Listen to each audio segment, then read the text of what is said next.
right, welcome back. Of course, we're basically talking about youth empowerment this morning.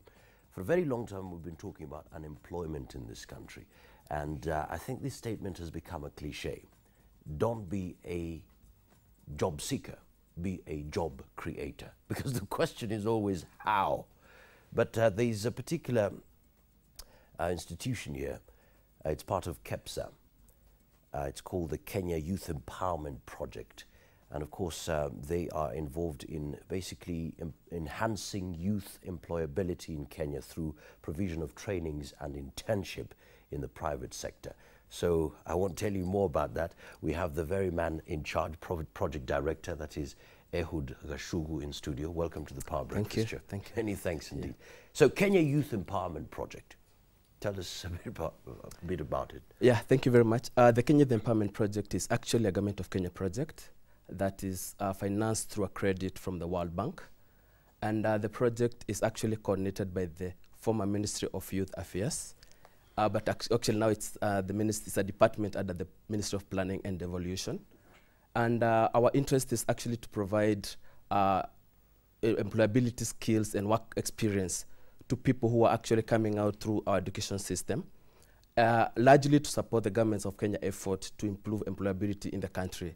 As we are all aware that the issue of employability is a big concern for this nation, and not even for this nation, but even for Africa and the world at large, particularly for the young people. And so the Kenya Youth Empowerment Project works towards enhancing young people into getting into employability. Now, the project is divided mainly into two components. There's a component that is run through the former Ministry of Youth and Sports, and that component's interest is to try and support the policy work that the government should be involved in trying to see the policies that should be in place that can support young youth employability in the country. Now, the Kenya Private Sector Alliance has been subcontracted to implement a component called Private Sector Training and Internship. And that's the component under which we provide specific employability skills and work experience to young people through the private sector. That employability aspect, why can it not be acquired in school or in university or in polytechnics? Why can't that be done there? And then the people come, they are employable. The Kenya Youth Empowerment Project is actually a pilot project to try and address that gap that exists in between the people who are graduating in those specific institutions and what the private sector employers actually require. Just as a synopsis or a background of this project, what happened actually at the beginning of the project, we did carry out a training needs analysis through which we asked the private sector, what do you think are critical skills that young people who are coming out of the tertiary institutions, our academic institutions, our technical training schools lack so that they can become employable? And what was more amazing was that there was actually some discrepancy in terms of the skills, competencies, and attitude that young people coming out of those academic and technical training institutions lack that actually the private sector requires. So our interest as a project is to try and bridge that gap. Therefore, we provide select kind of skill set that are necessary to improve young people ability to get into employment, but also to be retained in the employment for a long period of time. Because we also talk about that the young people who are graduating from the academic institutions are not able probably just to present themselves well. They lack confidence. They lack also critical work ethics and other very vital skills that are necessary for them to get into employment. So our interest here is to try and bridge that gap. And I think this is something that has been under discussion in terms of what are these skills that are very necessary in the private sector. And that's why we are saying this is a pilot. We are learning. And these lessons that we are likely to learn out of this pilot are going to really help us improve, even in terms of what kind of feedback can we give to the academic and other training institutions to try and improve the quality of young people who are getting out of this system. Of course, my concern would be, of course, you've talked about it being a pilot project, but would you say there are specific people that you've supported or who have gone through the project, and how do you identify them? Yes. How do you identify those the ones that you take?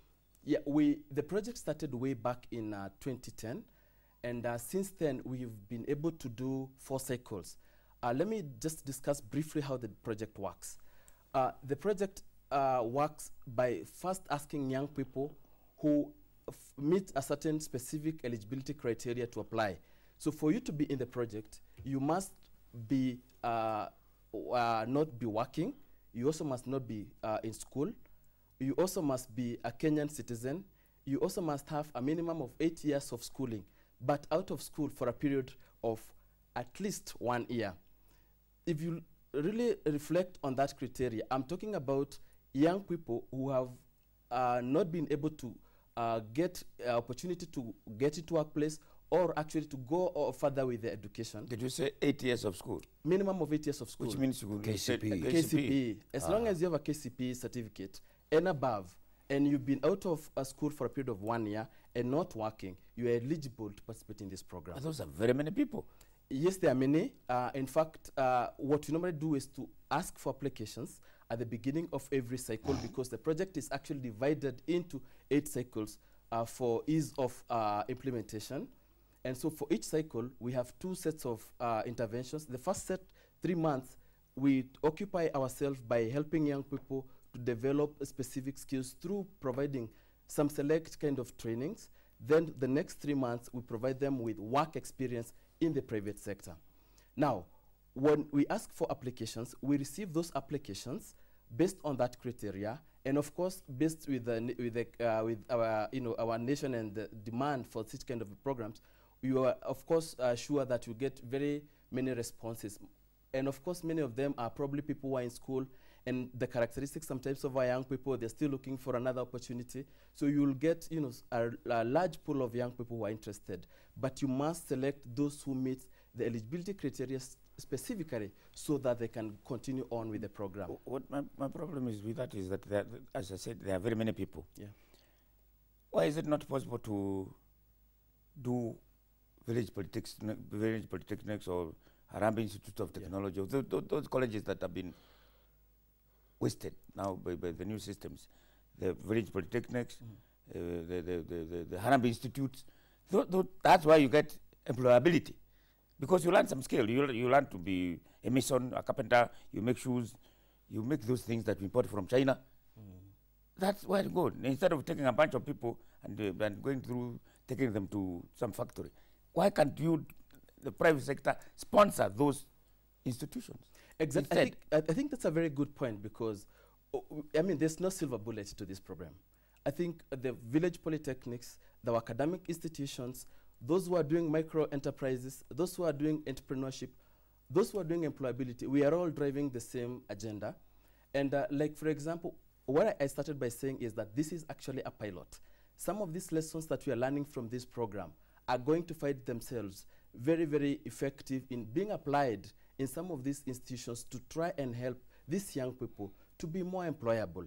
And in employability, we mean that you can either be able to secure a job or you can actually be able to start your own business. Those are very key and important aspects that we are looking. So at the beginning, at this point, we are actually just piloting this. And I think these are some of the lessons that need to find themselves in some of these institutions. Like, for example, what you've observed in the cohorts that we've trained, the specific skills that young people say that they are really very important for them so that they are able to really get into the workplace. Now, if you ask employers, they will also tell you that the specific skills that we find are with this cohort that lacks in a different group that has not undergone this training. For us, this is already an area of starting to build evidence of some of the kind of skills that the private sector actually requires and the private sector and the skills that young people feel they actually lack. Now, as long as we continue to bridge that gap, then this is a good evidence base that we're building when we start saying that it is important even for youth polytechnics to incorporate some specific skills that are very important in the private sector if we have to drive this agenda of having young people getting absorbed in employment, but also being able to sustain and secure the employments that they actually get. Listening to you, one would imagine that you are trying to reinvent the wheel. There is no reinvention. This project is very, very unique in its own special way. Number one, you look at what the private sector is doing. This is one major intervention by the private sector, where the private sector has said, it's time now to talk about the bottom line in terms of youth empowerment.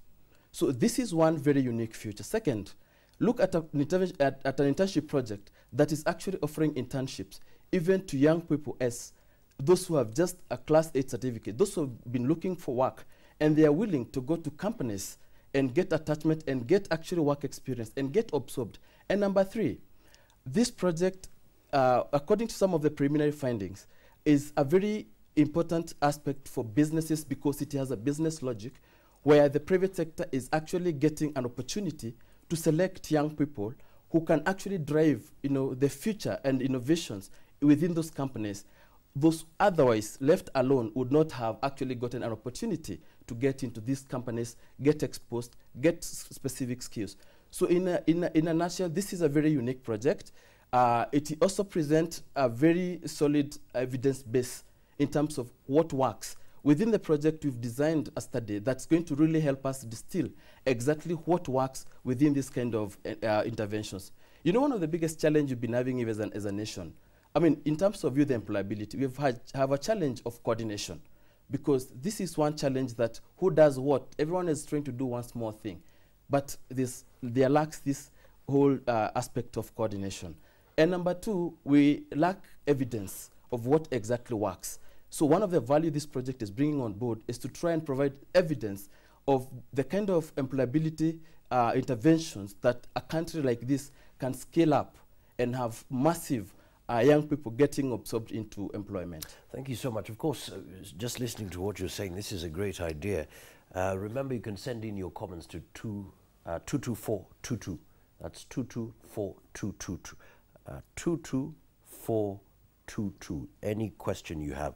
There's one here. If this project is this large, how comes many people don't know about it? Yeah, I think, yes, this is a big project, I must say. We have started by having now more concrete intervention last year, and therefore this is why we are trying to popularize this project. And a lot of effort will now be seen in terms of popularizing this project. Then the other thing that we have also been doing is that this project is implemented in specific regions within the country. And so we really have... Which ones are these? We have the project in Nairobi, Mombasa, and Kisumu. The reason for selecting those specific regions is because of the presence of large number of private sector companies. However, young people from all over the country are eligible to apply to come to this program. Even if you come from a different region, as long as you're able to secure, a place to for accommodation within any of the three cities. My problem is that 8 years of education. When you take a person who has finished standard 8 and you take them to that employability thing, and then go to a company, then do an internship, and then they're employed there maybe,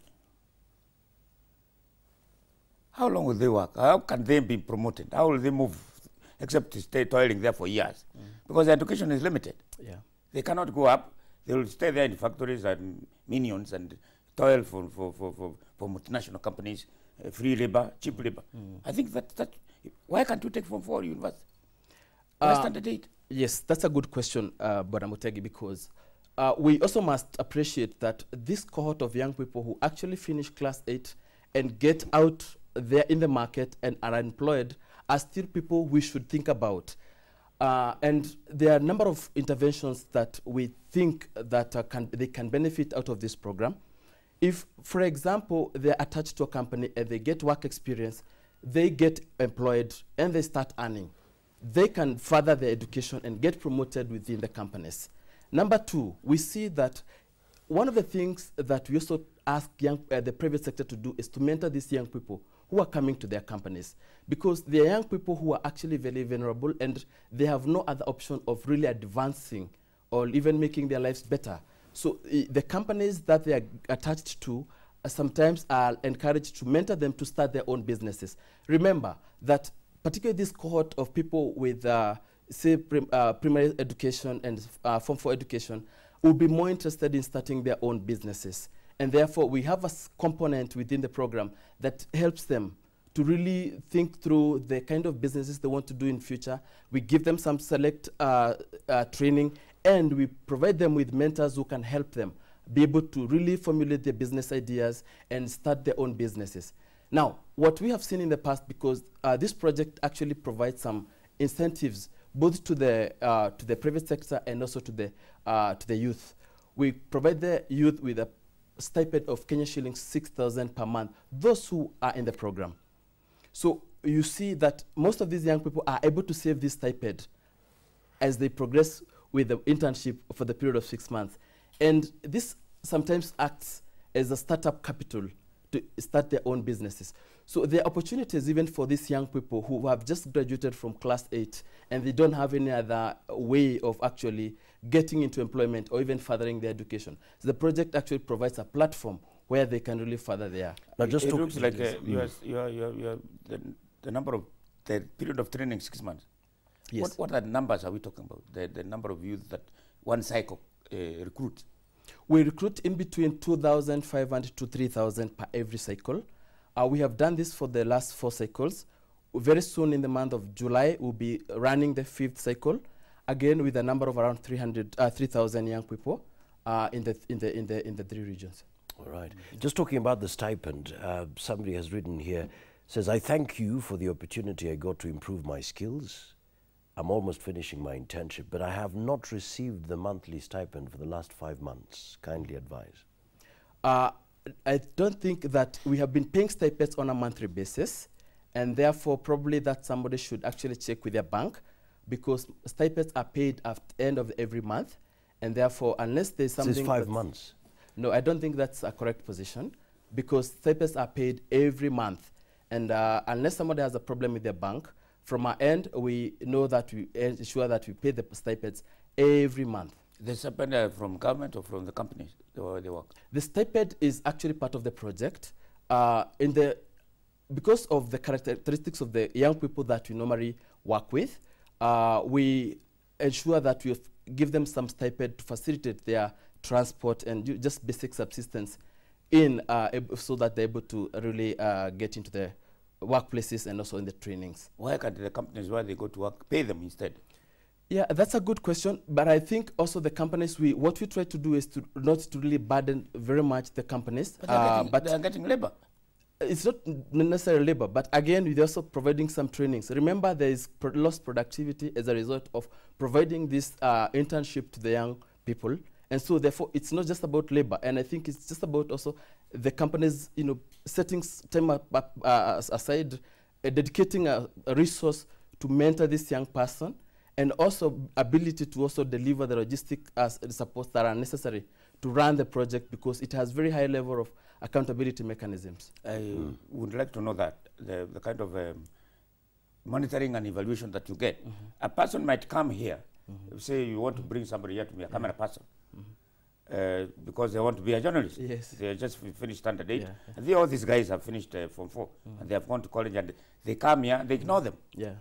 What we are monitoring to, so that that fellow who came here will be trained to be a camera person or a technician of some kind, and not ignored at all.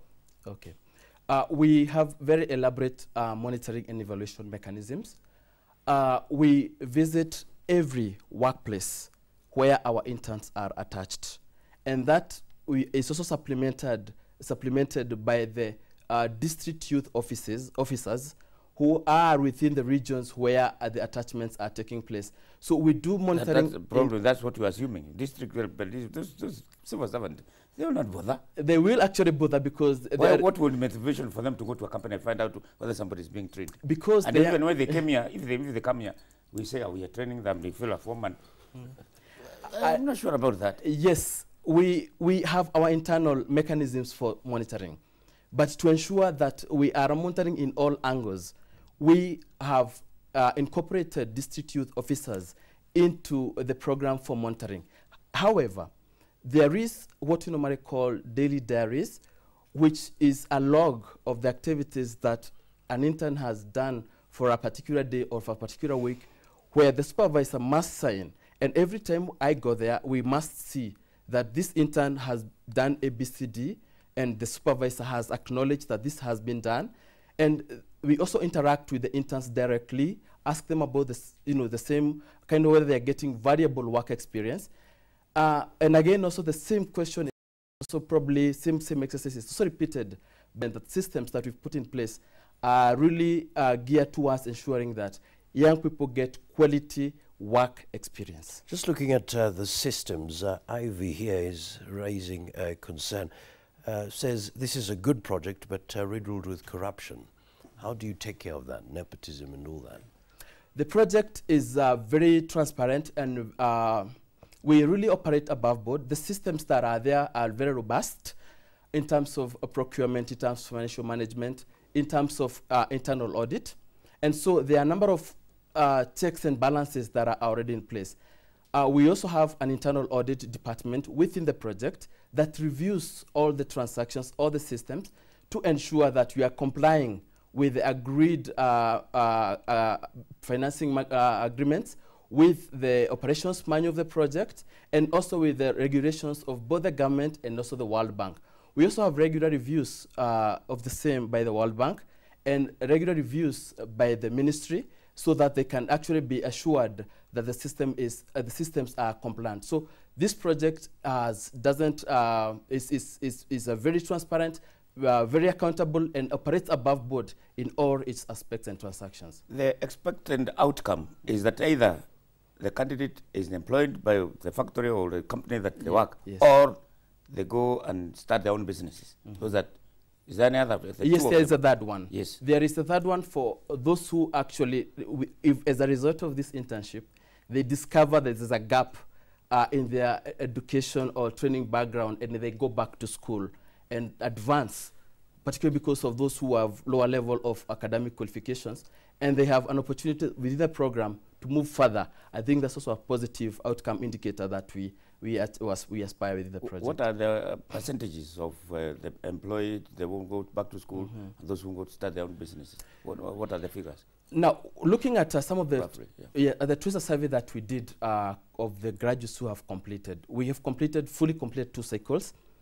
In the first cycle, we got 71% of them who were actually employed immediately after the internship.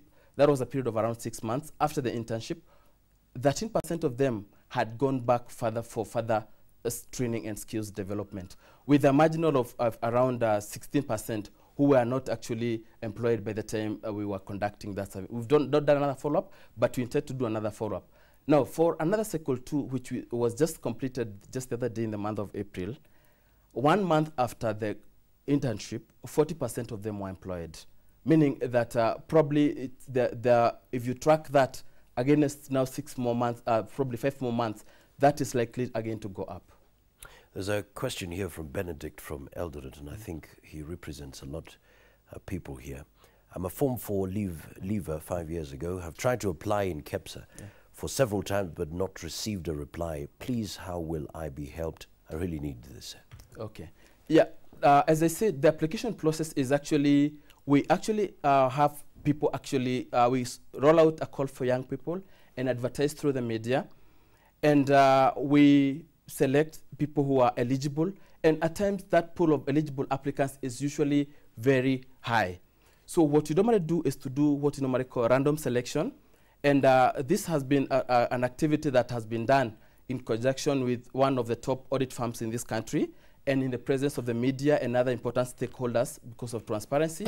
And therefore, the process of random selection sometimes can make you not get to the program, because you can imagine if I have, for example, 10,000 eligible applicants and I need just to randomly select only 3,000. So sometimes that happens. So what we like encouraging these people is that it's always good to apply and reapply, because if evidence of people who have missed one cycle, but they have been able to get another cycle. Right. Yeah. There's somebody concerned here.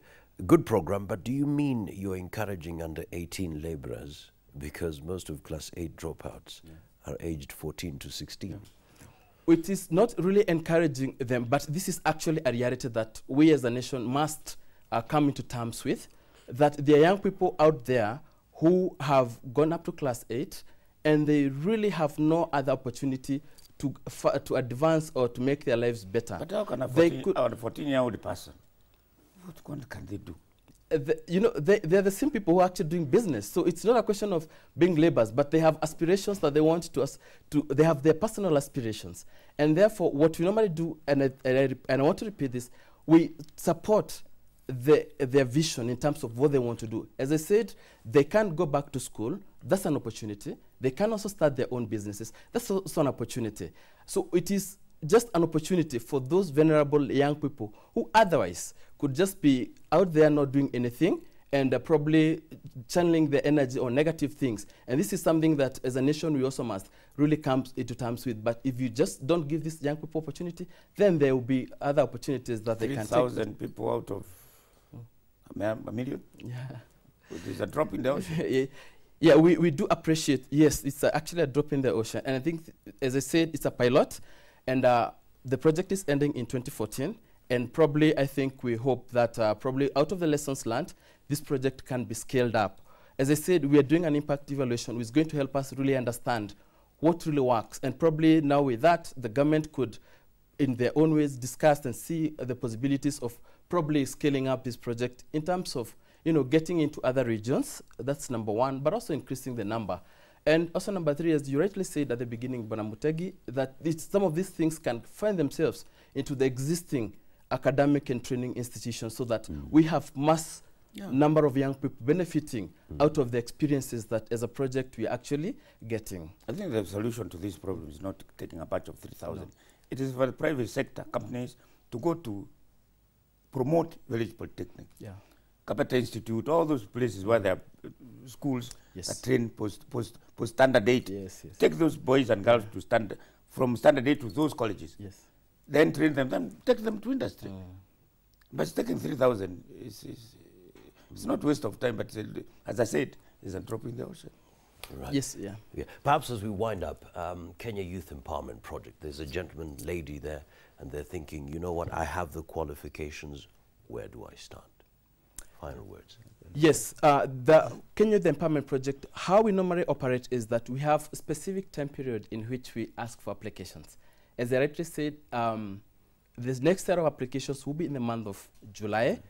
We will be able to next month. So we will be able to say to have an advert out in the media, in the social media, everywhere, with the district youth offices in Nairobi, Mombasa, Kisumu, and that information will get out. So we'll ask young people who meet the eligibility criteria that I have just described to apply, and that is the beginning point of you getting into the program. All right, many thanks indeed. Talking to Ehud Gachugu, who is the project director of the Kenya Youth Empowerment Project. We'll be right back.